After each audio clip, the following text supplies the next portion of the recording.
इस कॉन्क्लेव में इस वक्त हमारे बीच मौजूद है नए मेहमान का स्वागत किए जोरदार तालियों के साथ में। भोजपुर की बात, विकल्प नए संकल्प नए मेहमान संदेश विधानसभा से मुकेश यादव जी इस वक्त हमारे बीच उपस्थित हैं। मंच पर हम उन्हें आमंत्रित करना चाहते हैं कि मंच पर वो आए और हमारे इस कॉन्क्लेव में सवालों का जवाब देने के लिए मंच पर आकर विराजमान हो, क्योंकि राजद के कद्दावर नेता हैं और राजद के साथ इनका व्यक्तिगत नाता है और बेदाग छवि के नेता मुकेश यादव और ब्लॉक प्रमुख भी हैं और राजनीति का अच्छा खासा तजुर्बा है। करीब से देख रहे हैं कि पंचायतों में क्या कुछ चल रहा है। तमाम उन बिंदुओं पर हम इनसे बात करेंगे, चर्चा करेंगे। बहुत बहुत धन्यवाद आपको तहे दिल से कि इतने व्यस्ततम समय में आपने हमारे इस कॉन्क्लेव के लिए भोजपुर की बात, संकल्प नए विकल्प मंच पर आप समय निकाल कर आए। बहुत बहुत धन्यवाद आपको। माइक ले लें। भोजपुर न्यूज को भी और सुन रहे सभी श्रोता को भी।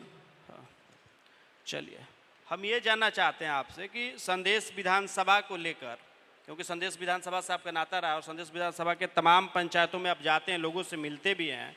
संदेश विधानसभा को लेकर क्या सोचते हैं आप कैसे विकास को धरातल पर लाएंगे, उसका रोड मैप हम जानना चाहते हैं और साथ ही इस विधानसभा की जनता भी जानना चाहती है कि विकास का विजन क्या है इस बार 2025, क्योंकि 2 महीने बाद विधानसभा का चुनाव होने वाला है। देखिए, संदेश विधानसभा के जब बारे में आप पूछ रहे हैं, मैं संदेश विधानसभा में लड़ने के लिए तैयारी कर रहा हूं अपना जी। तो मैं सर्वप्रथम संदेश विधानसभा के तमाम मतदाताओं को अपने तरफ से बहुत बहुत धन्यवाद देता हूं, सलाम करता हूं, प्रणाम करता हूं। और मैं आपको बताना चाहता हूं जी कि संदेश में आज के डेट में विकास नाम का कोई चीज नहीं रह गया है। कोई भी विकास की किरण धरातल पर उतरता हुआ नहीं दिखाई दे रहा है। दूसरी बात है कि आपको कृषि, शिक्षा, स्वास्थ्य, बिजली, सड़क, सबका स्थिति बदहाल है और वहां के दोषी वर्तमान के माननीय विधायक हैं। ताकि आपको जनता ने चुनकर भेजने का काम किया है, आपको जनता ने जिताकर भेजने का काम किया है विकास करने के लिए, और आपने संदेश विधानसभा को कहीं विकास के पटरी पर आपने लाने का काम नहीं किया। जैसे मान लीजिए कृषि के क्षेत्र में मान लीजिए हमारे यहाँ बहुत कुमरी नदी है और कुमरी नदी को रोककर पानी जो अनावश्यक नदी में बह जाता है, गंगा नदी में बह जाता है, उस पानी को धारा को रोककर उसको हम किसान के खेतों में तक ले जाने के लिए काम कर सकते हैं। और मैं संकल्प लेता हूं कि मैं काम करने का काम करूंगा।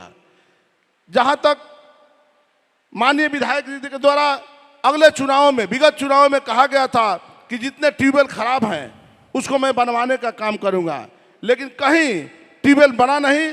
तो मैं आपको विश्वास दिलाता हूं कि जितने ट्यूबवेल हैं जो बंद पड़े हैं, जिसके लिए किसानों की पानी की आवश्यकता को पूर्ति किया जा सकता है, उस सारे ट्यूबवेल को मैं चालू कराने का काम करूंगा। और जितने भी ट्यूबवेल हैं जहां ट्यूबवेल की आवश्यकता है मैं वहां पर ट्यूबवेल लगाने का काम करूंगा।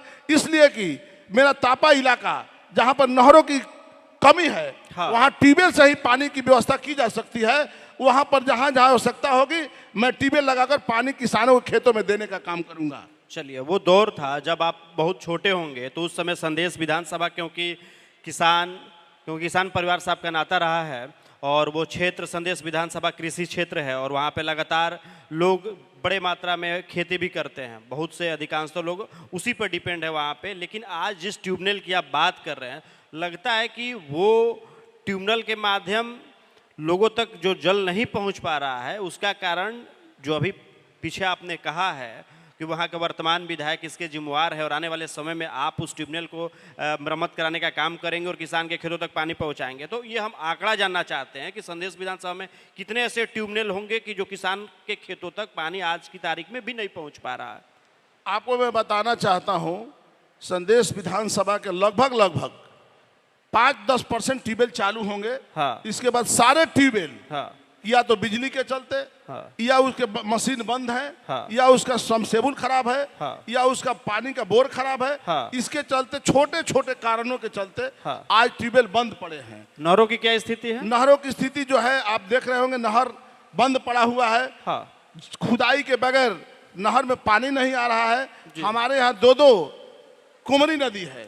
जैसे एक जोगटा से होते हुए सलेमपुर होते हुए जाती है, एक आपका असनी तरफ से आती है, हाँ। दो नहरें, ये कुबरी नदी है, हाँ। जिसके पानी को, धारा को रोककर, हाँ। उसको हम जल पानी को रोककर उसको हम खेतों तक किसानों को ले जाने का काम कर सकते हैं। हाँ। और आज तक माननीय विधायक के द्वारा इस तरह का कोई पहल नहीं किया गया। मैं अपने संदेश के जनता को ये संकल्प लेता हूं कि वो नदी को, पानी को रोककर, धारा को रोककर उसको मैं खेतों में पानी ले जाने का काम करूंगा। इसके लिए मैं संकल्पित हूं और उसको ले जाने का काम करूंगा। जैसे जोगटा में कुम्हरी नदी के रोककर पानी को ले जाया जा सकता है, ताकि तापा के बेल्ट जितना भी इलाका है, निचली इलाका है, उसमें पानी पहुंचाया जा सके। असनी के आगे एक रोककर उसमें वहां पानी की व्यवस्था की जा सकती है। असनी और जितने हमारे निचले इलाके हैं उदवंत नगर के, वहां पर भी पानी की व्यवस्था की जा सकती है। ये आज तक हुआ नहीं। और मैं संदेश की जनता को भरोसा दिलाता हूं कि कृषि प्रधान संदेश इलाका है, और कृषि प्रधान संदेश इलाका को मैं पानी के चलते, जो आज किसानों की हाहाकार स्थिति है, बिचड़ा सूख रहा है, खेतों में पानी नहीं है, उसकी नौबत, उसकी समस्या नहीं आने दूंगा। इसके लिए मैं दृढ़ संकल्पित हूँ। चलिए, भोजपुर की बात में विकल्प नहीं संकल्प के साथ में हमारे साथ मुकेश यादव जी, बहुत बहुत समय देने के लिए और बता दूं आपको जी, अभी तो आपने शुरुआत की है। हाँ। सड़कों की स्थिति देख लीजिए। हाँ। सड़कों की स्थिति जर्जर है। आज जो भी सड़कें बन रही हैं, ये मुकेश यादव का देन है। आपके चैनल के माध्यम से मैंने इसको प्रकाशित किया था। हाँ। मैंने इसको प्रमुखता से उठाने का काम किया था। पिछली बार जब हम आपका इंटरव्यू कर रहे थे तो। हाँ, तो प्रमुखता से उसको उठाने का काम किया लेकिन था। विधायक बोलते हैं ना कि ये तो हमने करवा दिया ना, ये डेवलपमेंट नहीं, हमने किया, देखिए, विकास हमने किया। यदि विधायक किए होते तो आज 10 साल से माननीय विधायक हैं। हाँ। क्यों नहीं करा दिए होते? क्यों नहीं करा दिए? आज मैंने जब उसको प्रमुखता से उठाने का काम किया तो प्रशासन की नींद खुली, और सारा रोड को, जितना भी रोड हमने बताने का काम किया था, आप देखे होंगे। हाँ। आपको चैनल से माध्यम से अगला डिबेट आपने देखा होगा। हाँ। तो उसमें जो भी सड़कें बन रही हैं, मैंने उसमें उसका जिक्र किया था। कुछ सड़कें छूट गई है, उस सड़कों को भी हम निश्चित रूप से, जैसे छोटे छोटे टोले हैं, हाँ। छोटे छोटे गांव हैं, हाँ। सड़कों नहीं पहुंच पाई है सड़कें, हाँ। उसको मैं, जब जनता हमको समय देगी, मौका देगी, हाँ। सारे सड़कों को मैं, गांवों को सड़क से जोड़ने के लिए काम करूंगा। और मैं दृढ़ संकल्पित हूं। मैं विकास में विश्वास करता हूं, और विकास के लिए जनता के प्रति रात दिन जागरूक रहता हूं, और जनता के प्रति हमेशा उत्सुक रहता हूं, और जनता के लिए सोता हूं, जनता के लिए जागता हूं। एक सवाल का, अंतिम सवाल का आप जवाब देते जाइए कि संदेश विधानसभा की युवा 40% युवा, मेरे पास डाटा भी है, 40% युवा आज बेरोजगारी का आलम झेल रहे हैं, बाहर प्लान करने को मजबूर। रोजगार को लेकर आपका विजन क्या है? उद्योग को लेकर आप क्या सोच रहे हैं? इस पर मैं आपको बताने का काम कर रहा हूं जी।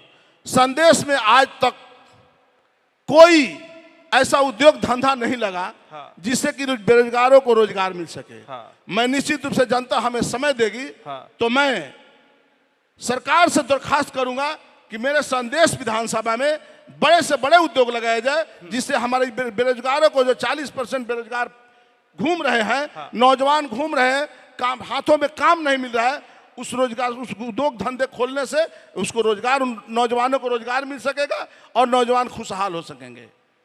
आज मैं आपको बताना चाहता हूं, आपके चैनल के माध्यम से, जब आपने मुझे बुलाने का काम किया जी, आप देखे होंगे कि संदेश में कोई आज तक पूछने वाला नहीं किसी को है। पता ही नहीं चलता है कि संदेश विधानसभा कहीं मानचित्र पर है। न कहीं सुख दुख में माननीय विधायक के द्वारा जाया जाता है, न किसी के बुलाए पर जाया जाता है, न कहीं कोई कुछ घटना ही हो जाती उसके बारे जानने के लिए जाया जाता है। तो संदेश की जनता निश्चित रूप से कराह रही है, और संदेश की जनता बदलाव के मूड में है। और मैं संदेश की, अपने आप को मैं संदेश की बेटा और भाई के समान, मैं नेता नहीं बनकर, मैं अज्ञाव ब्लॉक का प्रमुख हूं। विकास करने का तजुर्बा मुझे पता है। हाँ। कैसे विकास होता है मैं आपको बताता हूं।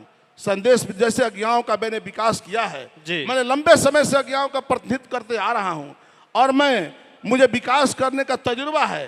कैसे विकास होगा मुझे पता है। हाँ। मैं हमेशा जनता के बीच रात दिन, जब गांव में जाइएगा, आप गांव में जाएंगे तभी उस गांव की हालात देखेंगे।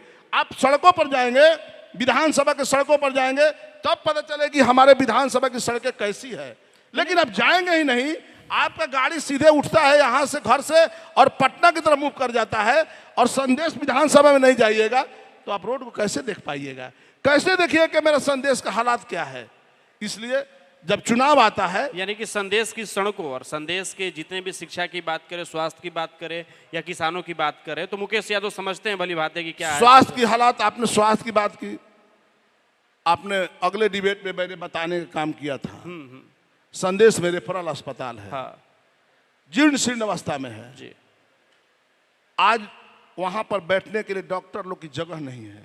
हाँ 10 साल आपको प्रतिनिधित्व करते हो गया, लेकिन आपने एक भी सवाल, आपने एक प्रश्न, विकास कैसे होता है, विधानसभा क्यों चलता है? विधायक लोग के लिए, माननीय विधायक लोग के विधानसभा इसलिए चलता है कि अपनी क्षेत्रों की समस्याओं को विधानसभा तक लाएं, और समस्याओं को विधानसभा तक लाने से आपकी समस्या जो है, आपके से माननीय मंत्री, माननीय मुख्यमंत्री सभी लोग रूबरू होते हैं।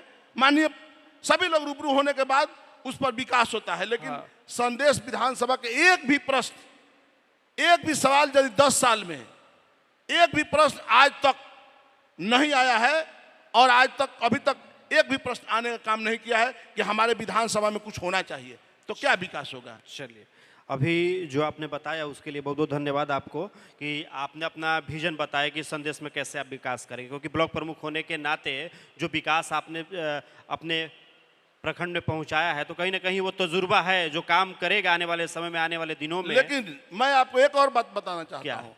आपने रोड की बात कही, हाँ तो मैं इस दावे के साथ कहता हूं कि यदि माननीय विधायक जी के द्वारा हाँ जो भी रोड सड़कें बन रही हैं, उनकी अनुशंसा लेटर यदि उनके पास है, या सरकार के द्वारा जो अनुशंसा लेटर के बाद स्वीकृति पत्र होती है कि माननीय विधायक की अनुशंसा पर ये सड़क बन रहे हैं, वो दिखा दे, तब हम मान लें कि उनकी सड़क है।